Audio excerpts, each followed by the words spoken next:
Salut, c'est Trado, content de vous retrouver pour la mise à jour de l'analyse technique du CAC 40. Encore un nouvel arrière-plan. Je suis encore en train de visiter de la famille et des amis et donc de changer d'endroit pour faire mes vidéos, ce qui explique encore le format technique extrêmement réduit, spartiate que je vous offre et je vous prie de m'en excuser.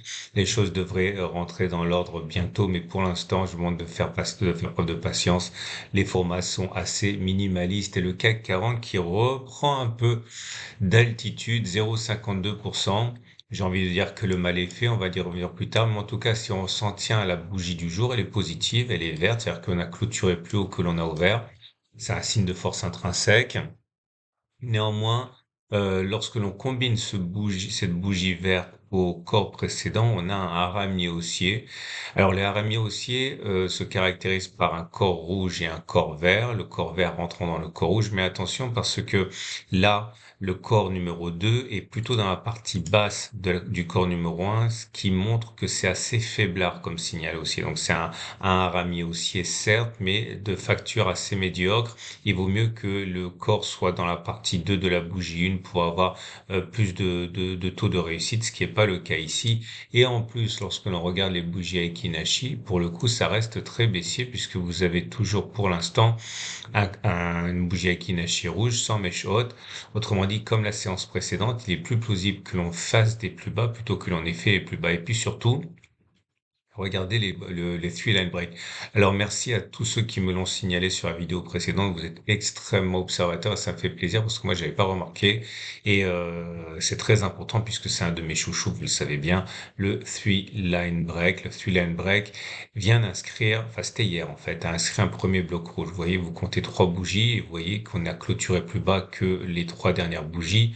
Ça s'appelle des blocs, hein. Donc on a inscrit un three line break. Je vais mettre un tutoriel en dessous de la vidéo hein, pour en savoir plus.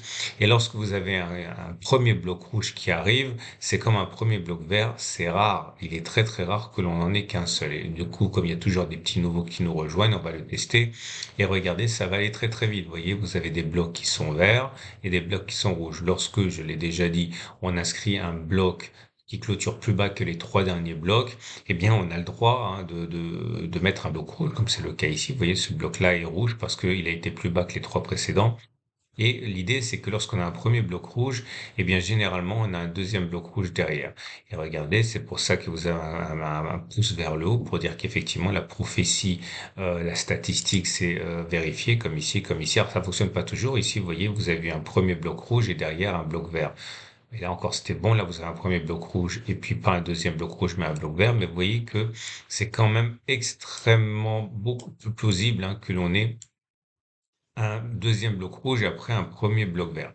Un premier bloc rouge, pardon. Alors, ça fonctionne moins bien avec les blocs rouges qu'avec les blocs verts, mais ça reste quand même impressionnant pour une stratégie baissière, parce que vous savez, je suis vraiment beaucoup plus favorable aux stratégies haussières qu'aux stratégies baissières sur le CAC 40. Mais voilà le bilan j'ai fait 66 occurrences. Sur les 66 occurrences, eh bien, 50 fois, c'est-à-dire 76% après un premier bloc rouge, on a eu un deuxième bloc rouge, alors qu'uniquement 16 fois, autrement dit 24% après un premier bloc rouge, on a eu un premier bloc vert. Ok, autrement dit, vous l'aurez compris, la remontée à laquelle on assiste aujourd'hui et qui ne se manifeste par rien du tout, hein, vous voyez, puisque pour il faut inscrire soit un plus haut de 3 blocs, soit un plus bas de 3 blocs. Ok, donc là, étant donné qu'on est à peu près ici, on n'a pas inscrit un plus haut de 3 blocs, donc on n'a pas le droit d'inscrire un bloc vert pour autant. Il y a un tutoriel juste en dessous de la vidéo, hein. Je vais pas vous faire perdre trop de temps.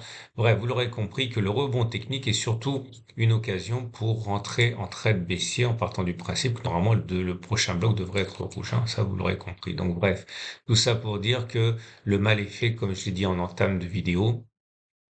On a surtout plus de chances de continuer à baisser après ce rebond technique hein, que d'avoir fait les plus bas, hein. Donc vous l'aurez compris dans le trade tout à l'heure, lorsque je vais proposer un trade baissier, c'est notamment justifié par cela.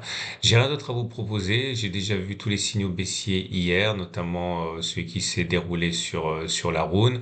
L'Ishimoku regagne un petit peu de vigueur, hein, puisqu'on arrive à se maintenir au-dessus de la Kijun, mais vous voyez le nuage est toujours ascendant, donc la tendance de fond est haussière. La tendance générale et on va dire haussière, mais vraiment faut le dire du bout des lèvres, hein, parce que la Kijun n'est pas montante, elle est surtout plate. On va dire que c'est plutôt haussier pour la tendance générale, plutôt haussier pour la tendance de fond. Par contre, c'est vraiment baissier pour la tendance immédiate, puisqu'on est en dessous de la Tenkan qui descend. On va donc terminer avec les trades du jour. Votre rendez-vous avec IG. IG, bien plus que du trading. Une équipe d'experts à vos côtés. Et comme d'habitude, j'ai envie de dire, hein, si vous êtes plutôt baissier, eh bien, vous avez une opportunité, surtout si on continue de rebondir. Moi, je vois bien effectivement une continuation de la hausse demain. Et imaginons que vous rentriez après une continuation de la hausse, le tout est de regarder le ratio gain-risque. Alors attention, normalement, il faudra un ratio gain-risque au moins de 1 pour que ce soit rentable. Alors je le dis vite parce que ça dépend des frais que vous avez, donc des frais de transaction. Et puis également, il faut surtout regarder le taux de réussite parce que si vous avez, je caricature, 8 chances sur 10 de gagner, vous pouvez vous permettre de gagner moins quand vous gagnez que vous ne perdez quand vous perdez. C'est logique, hein. Mais en imaginant que vous rentriez sur la zone grise avec un objectif à 2,68 et un stop de protection, je dis n'importe quoi, ici à 2,5, vous avez un ratio guérisse de 1,1, donc ça devient rentable. Par contre, si vous rentrez à l'achat dès maintenant, je pense que c'est un petit peu risqué. J'attendrai que l'on revienne sur cette zone, ok, pour acheter avec un objectif, par exemple, un retour sur les plus hauts. Si vous mettez un stop de protection protégé par deux supports, vous avez quand même 1,3 de ratio gain-risque. C'est pas mal du tout, hein. Ok, donc en tout cas, c'est pas maintenant qu'il faut acheter, à mon humble avis. Quant à moi, j'en ai parlé déjà hier, je suis en position en moins-value, hein, puisque moi je suis rentré un demi-risque là, un demi-risque là. Donc j'ai un stop de protection. Si on va chercher ça, je perds 0,5% de mon capital. Si on va chercher ça, je perds 1% de mon capital. Pour l'instant, je suis en perte, hein, puisque aussi bien sur la première position que sur la deuxième position de spéculation baissière, je suis en moins-value. On m'a fait une remarque dans les commentaires, on m'a dit pourquoi tu dis que c'est pas une bonne idée d'acheter maintenant alors on est à peu près à ton niveau d'entrée. Bah, tout simplement parce que moi, quand je suis rentré, c'était là, hein.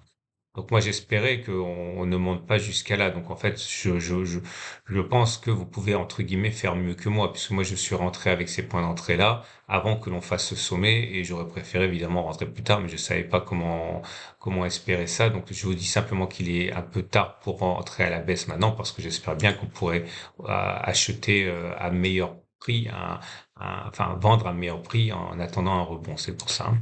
Voilà. Je vous souhaite une excellente journée. Je vous remercie pour votre patience. Je vous rappelle plusieurs choses. Il y a plein de vidéos du week-end qui n'ont pas été visionnées, je pense, pour ceux qui rentrent de vacances. Vous pouvez le faire.